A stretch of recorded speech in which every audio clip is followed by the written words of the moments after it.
Assalamualaikum warahmatullahi wabarakatuh. Sebelumnya terima kasih untuk Pak Ahmad Saifuddin yang telah memberi kami kesempatan untuk berpresentasi lewat video ini. Kami dari kelompok 1 ingin mempresentasikan hasil diskusi kami yang berjudul Manajemen Pemasaran dan Bauran Pemasaran. Jadi sebelumnya, perkenalkan nama saya Destiny Putri Nabila sebagai moderator, dan teman-teman saya ada Safira Fitri Handayani, ada Afifah Dianggraini, sama Hanan Desta Febriansah. Berikut hasil presentasi dari kami. Saya akan menjelaskan tentang pengertian manajemen pemasaran.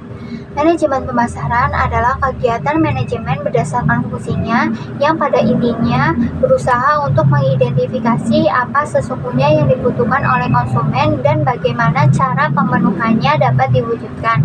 Selain itu, ada fungsi manajemen pemasaran meliputi yaitu riset konsumen, pengembangan produk, komunikasi, promosi, distribusi, penetapan harga, dan pemberian servis.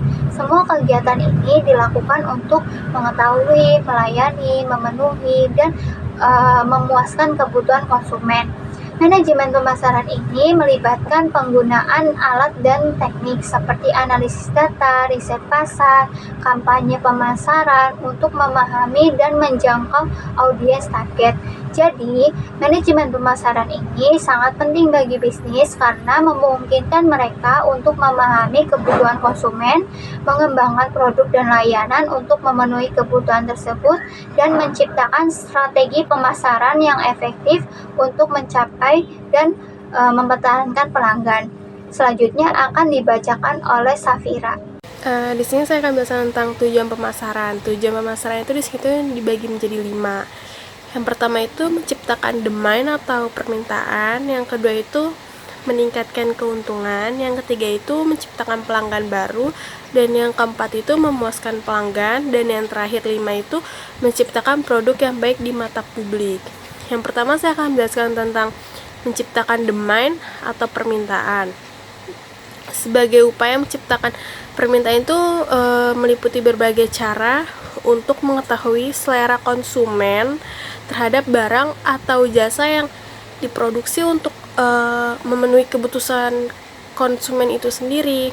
Yang kedua itu meningkatkan keuntungan, yakni meningkatkan keuntungan ini biasanya dilakukan oleh tim pemasaran.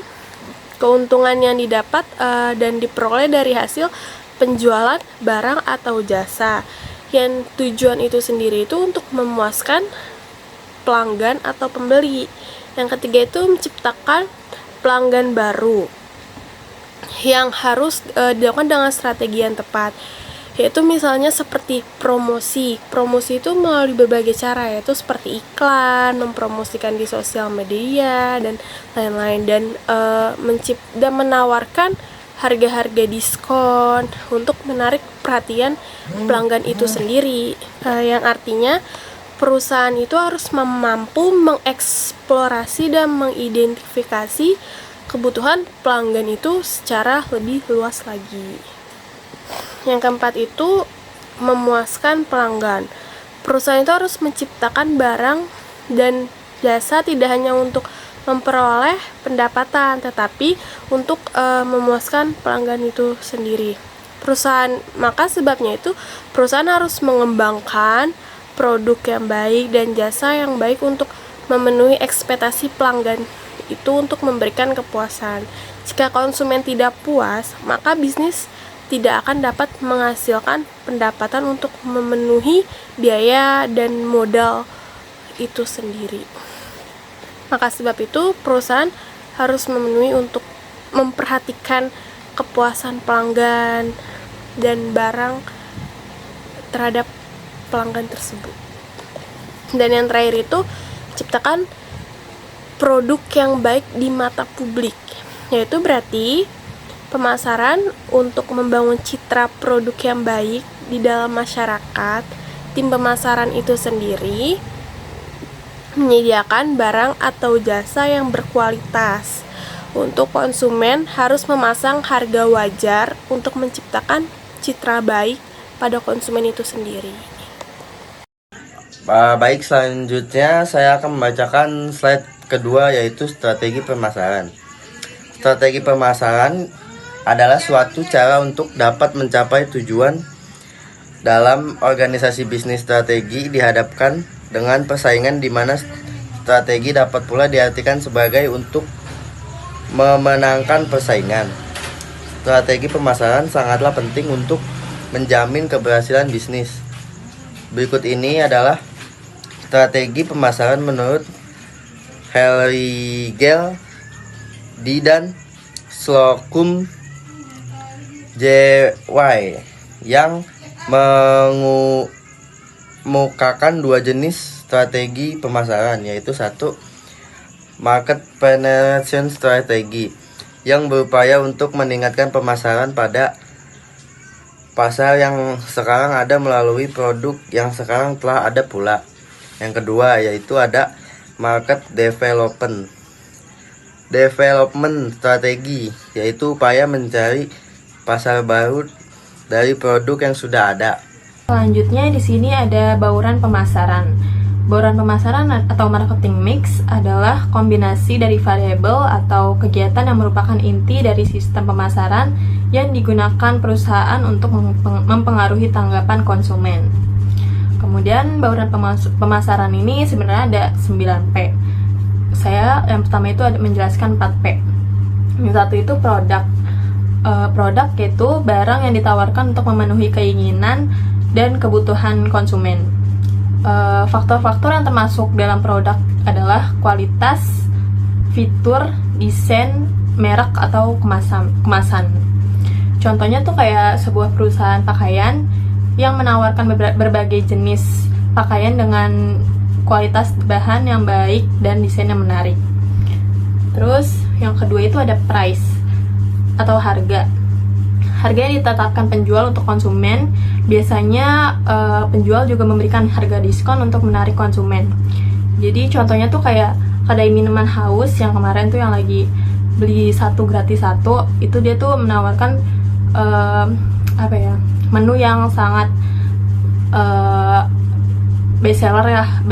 bestsellernya di Haus. Jadi dia dijadikan buy one get one untuk menarik konsumen. Tuh. Terus ada place, itu tempat penjualan seperti toko fisik, online atau platform lainnya. Itu kayak contohnya tuh kayak sebuah toko baju atau kayak H&M gitu, menjual produknya tuh melalui online juga, nggak cuma kayak di toko doang gitu. Jadi kayak bisa konsumen tuh kayak bisa gampang untuk membeli barang tersebut gitu. Terus yang keempat itu ada promotion. Itu tuh dia tuh aktivitas pemasaran yang dilakukan perusahaan untuk memperkenalkan produk atau jasa kepada konsumen.